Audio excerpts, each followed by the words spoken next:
Great. Rizwan, So I Houri, I see got your hand is up. Yes, can I? yeah. Sorry again. I observed that people, especially the migrant who are already been to they are already get the residency kind of a thing, they start living sort of a double life. They are fully integrated, having multiple pets and cats and dogs and that kind of a thing. But when they go back to their communities, they change all the way. And because I know few of them, and they are living an entirely different life with their community, with their host country and all those friends. And when they go back to the communities on the Eid function and other gatherings, they are completely different. So how do you think they have you experienced this kind of a thing, living a double life, and they want to engage with their local communities, but they also want to engage with their communities from their own country as well? Thank you for your questions. Yes, unfortunately, we see that double life living a lot, especially in the new generation.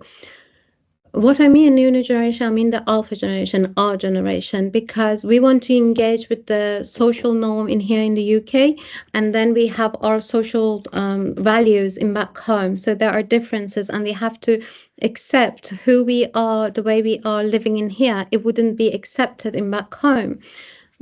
And it's not just, again, because we are sharing the same patterns of the values and the cultures, we can see it in Indian families, Bengalis, and Iranians as well. How it happening mostly is about hijab and Islamics in Iran, Islamic rules.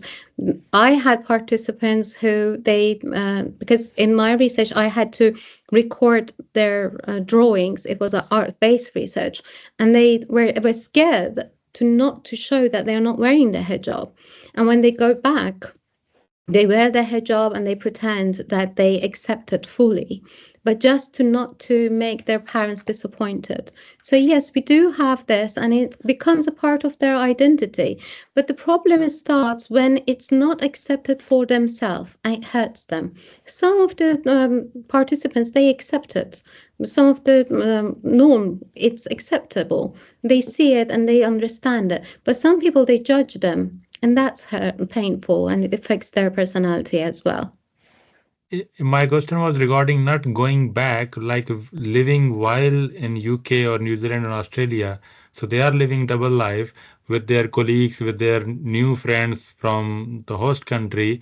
They are entirely different. But when they go back to their communities in UK, they are entirely different. I know that I need to wear something and behave something differently when I am those communities, like my local community, Pakistani community. But when I am with my Kiwi friends, so I might be behaving a little bit different, and that is more with my kids and all those young generation.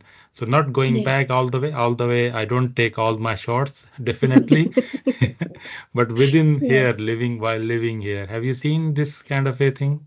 I had one participant who had the same experience. She was a consultative person, but she was very excited to be engaged with the modern life. And when I mean modern, is too much extreme modern. And she went out on Fridays with her friends, and she was clubbing, taking out her hijab, dancing, and taking drinks. And on the other hand, on Fridays, again in the morning, she will go for Jum'ah. And when I asked her, why would you Okay. do this? And why there is no balance? She said, I want to be accepted in both. I love them both. And she could not find her personality, her space. Where is it? And sometimes it's okay. She can be both.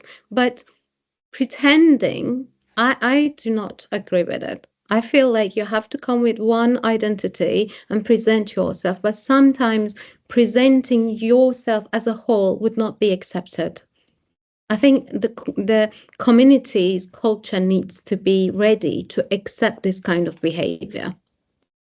So this is one of the probably this is one of the reason that the parents get really shocked when they're the new generation that we brought it here, and they bring someone, so they're entirely shocked that how this happened. We have raised them so good. They used to go to this, they used to do this, but suddenly they don't know what's happening on the other side. Yes, it's because the parents are not with them. They are not engaging with the community. Actually, I remembered about like 20 years ago. Don't ask my age, just that's it's enough. 20 years ago, when I started to go and apply for university, I had to write down an essay. And the time that maybe some of you are not old enough to remember, I didn't have a laptop, so I had to go to the net shops and use the computers there.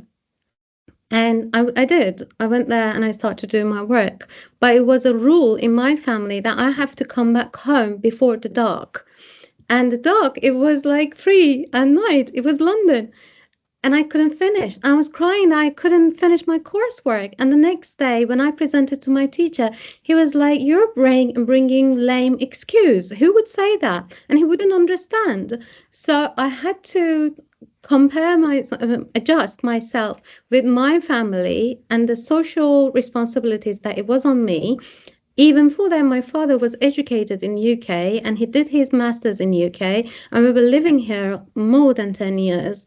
But still, I was struggling and I had to balance this. It was tough, but nowadays, after my experience, my the new generation, which is my brother, he didn't go through what I went through. So my parents were updated as I was engaging and I was pushing it that this is the culture, and they saw it.